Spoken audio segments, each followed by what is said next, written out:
Terima kasih Anda masih bersama kami. Bagi Anda yang baru saja bergabung, kami hadirkan kembali 3 berita utama hari ini. Cuaca ekstrim menyebabkan ribuan ikan siap panen di Klaten mati. Peternak ikan rugi besar. Seorang perempuan ditemukan tewas dalam kondisi setengah telanjang di Banyumas. Diduga korban diperkosa sebelum dibunuh.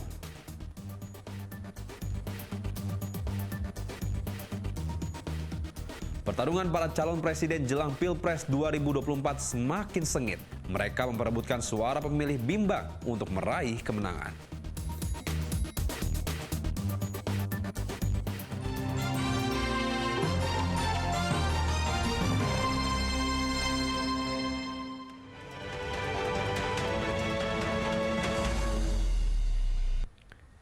Tahun 2024 menjadi tahun politik di negeri ini dan 14 Februari 2024 mendatang, rakyat akan memilih presiden dan wakil presiden. 5 kali debat capres-cawapres digelar agar rakyat punya pilihan yang tepat. Sejumlah lembaga survei telah merilis hasil survei elektabilitas terbaru pasca 2 debat terakhir. Akankah hasil survei berpengaruh kepada para pemilih? Berikut liputannya.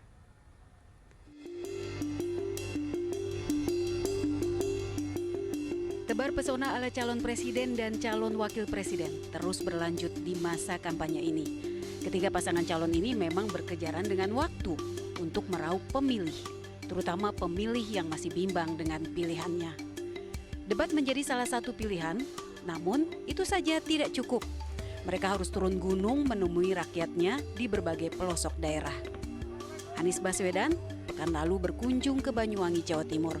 Kedatangan calon presiden nomor urut 1 ini disambut antusias pendukungnya yang ingin berfoto, bertemu tokoh adat dan berkunjung ke pondok pesantren masuk ke agenda Anies. Calon presiden nomor urut 2 Prabowo Subianto tak mau kalah.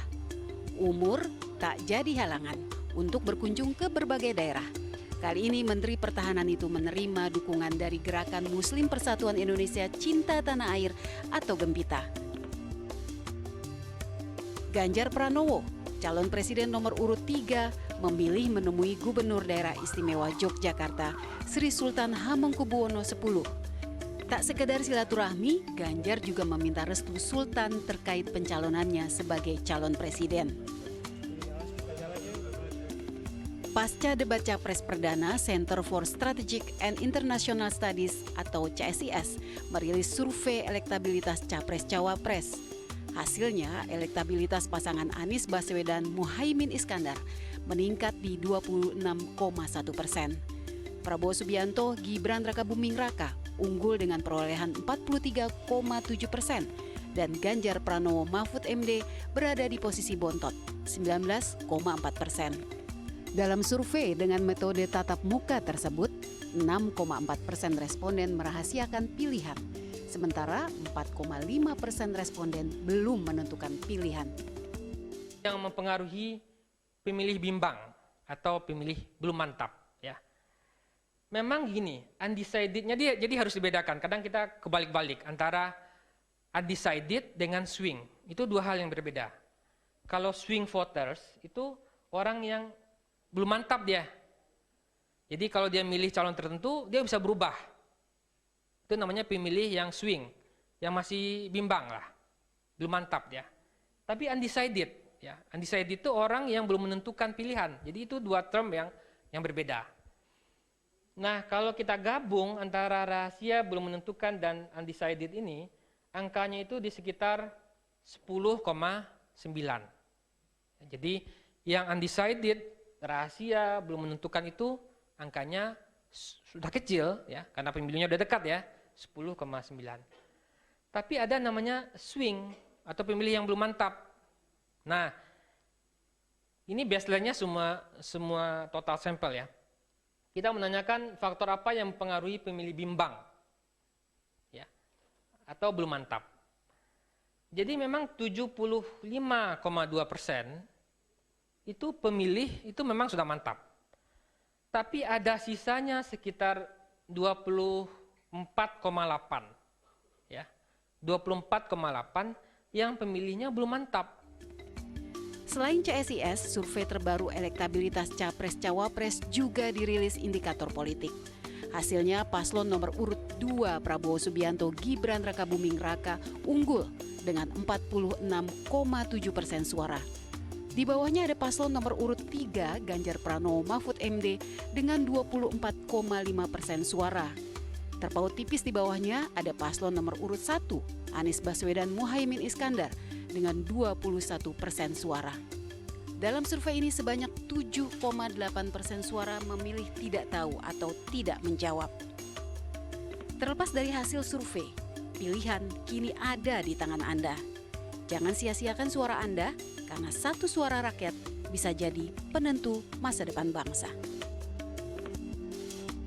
Tim Liputan melaporkan.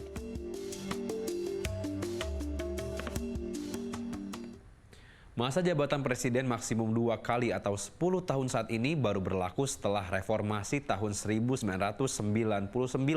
Seperti apa sejarah aturan masa jabatan presiden sejak Indonesia merdeka? Simak di Kamu Harus Tahu. Aturan mengenai masa jabatan presiden telah mengalami perubahan sejak era Orde Lama hingga saat ini. Di era Orde Lama, Majelis Permusyawaratan Rakyat Sementara atau MPRS kala itu mengangkat Soekarno sebagai Presiden Indonesia seumur hidup. Itu tertuang dalam ketetapan MPRS nomor 3 tahun 1963 tentang pengangkatan pemimpin besar revolusi Indonesia, Bung Karno, menjadi Presiden seumur hidup. Atas keputusan itu, Soekarno menjabat sebagai Presiden Republik Indonesia selama 22 tahun atau dari 18 Agustus 1945 sampai 1967.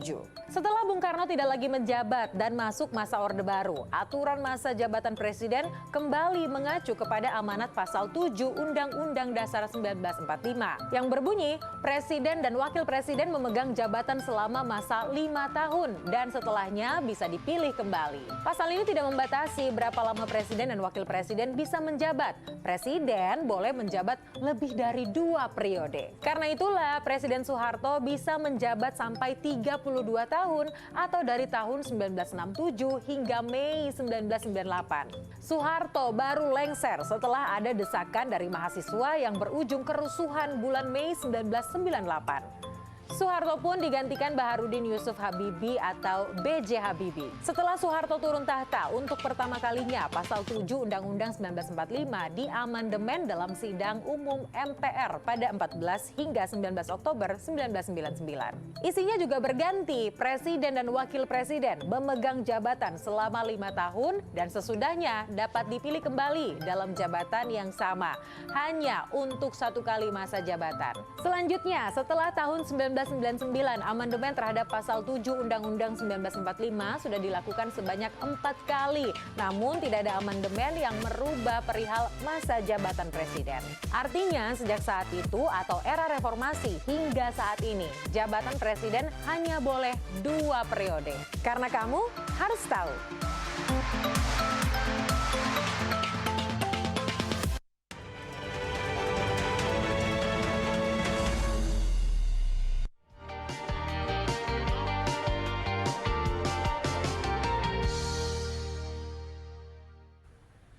Informasi tadi mengakhiri jumpa kita hari ini. Atas nama rekan yang bertugas, saya Mehdi Hairi mengucapkan terima kasih atas kebersamaan Anda. Selamat beraktivitas dan sampai jumpa.